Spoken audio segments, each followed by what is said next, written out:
So guys, kahapon, sahod. Ngayon, wala na. Pechay, di peligro na. Wala tayo magawa talagang gano'n ng buhay. Maalpas lang ang sahod sa mga kamay. Kaya ito, pechay di peligro, mandan na kayo. Dahil magluluto na ako ng pechay di peligro. Ito yung masarap sa ating mga OFW. Simpleng pagkain pero masarap. Kaya ito na siya, iluluto ko na siya. Okay, wala na. Yan na ang pechay di peligro. Di ba?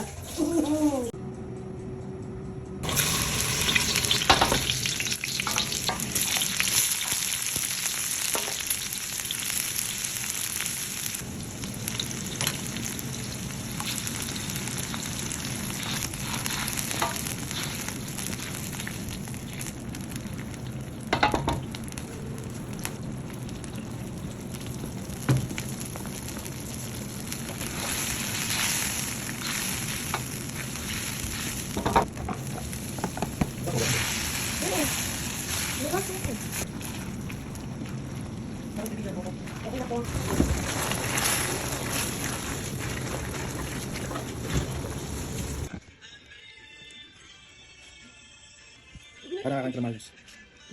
So guys, ito na. Kahapon lang yung sahod. Tapos ngayon, hindi peligro na.